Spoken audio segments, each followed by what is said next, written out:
Muitas vezes você se pega fingindo ser alguém que você não é só para não ficar deslocado nas conversas, não é mesmo? Isso pode ser o impacto do TDAH, chamado personagem inautêntico. Aprenda a identificar e mudar esse jogo com um método que eu criei e uso todos os dias. Confere no primeiro link da descrição. Yuri, já que você falou da criança na escola, eu tive muita dificuldade na escola, desde os professores me chamarem de avoada até concluírem que eu era burra para aprender, por exemplo, matemática, física, química, aquelas coisas que exigem uma atenção que não vai acontecer.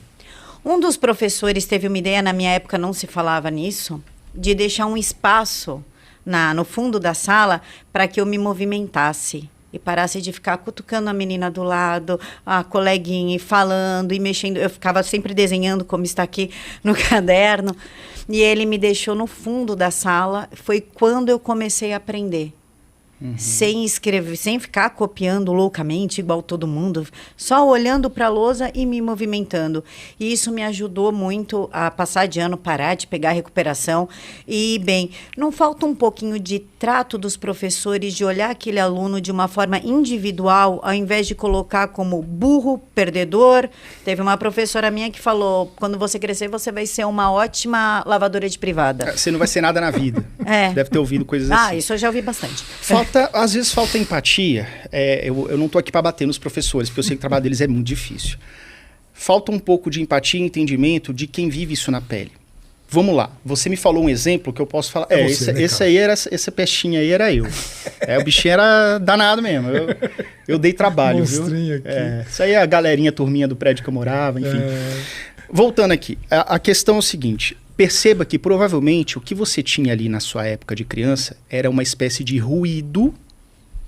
Vamos tentar chamar desse nome. Um ruído que não deixava você fazer o que você tinha que fazer, que era prestar atenção na sala de aula. Copiar a tarefa, etc. Você já percebeu que às vezes isso acontece muito comigo. Às vezes eu estou lendo alguma coisa, estudando alguma coisa numa mesa e a minha esposa está aqui do meu lado. E aí eu começo a mexer a perna, fica assim. Quando eu estou mexendo a perna, tô focado, só que eu mexo a perna, treme tudo. Aí minha esposa vai, coloca a mão no meu joelho. Quando ela coloca a mão no meu joelho, eu paro de tremer, mas a tremedeira, ela sobe para a cabeça. Então, enquanto eu estava tremendo, mantendo assim parte do meu cérebro ocupado com a perna, eu estava livre. É como se eu jogasse uma isca assim, ó, TDAH, vai mexer ali. Aí eu fico livre para poder estudar e poder focar mais. Provavelmente isso aconteceu com você. Então, quando esse professor adotou essa estratégia, que foi uma estratégia magnífica, né? Que a gente sabe que se hoje as pessoas não têm muito preparo, imagina 20, 30 anos atrás, enfim. Na minha época foi em 90, 91 que começou os sintomas.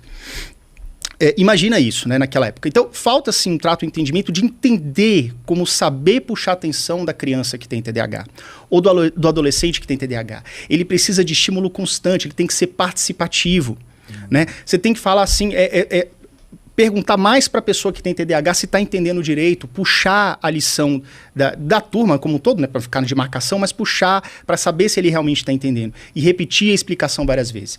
Essa estratégia de você poder andar, alguns professores fazem de outra forma.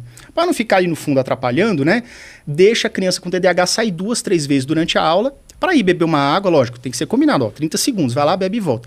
Mas isso de levantar, de dar uma esparecida, já faz com que você volte com um outro ânimo para continuar os estudos. Mesmo assim, ainda não era suficiente para que você copiasse tudo. Você ainda tinha suas dificuldades. Mas veja que o fato de você jogar iscas para deixar ali essa questão desse ruído mais ocupado com outra coisa, enquanto você tenta focar na atividade principal, é um dos sintomas e características que muitos professores não entendem, porque não vivem isso na pele. Então, assim, as estratégias são boas, mas veja bem, até o fato de você mandar o menino sentar na frente, por um lado é bom, porque você reduz os distratores, mas esse menino, ele vai ficar ouvindo de butuca o que estão conversando no fundão. Ele vai querer participar, então é mais inteligente. Vamos falar esse negócio aí. Muito professor que está ouvindo, essa é a minha câmera, professor que está ouvindo aí, adota essa estratégia de botar o menino com TDAH na frente. Você já experimentou fazer um combinado com ele? Tipo assim, ó, você tá aqui na frente, a coordenadora mandou, mas eu vou fazer o seguinte. Aí você fala isso só para ele, não é para a turma, né? Só um para um. Vou fazer isso 2 dias com você. Se você se comportar direitinho, copiou direitinho, fez tudo certinho, eu deixo você sentar na metade da turma. Até o final da semana. Mas aí se eu ver se você está perdendo a concentração, você volta para frente de novo. Pode ser? Poxa, isso além de ser um estímulo, é um desafio para a criança com TDAH. Tudo que é novidade, desafio, faz o quê? Estimula a produção da dopamina. Liga essa faísca.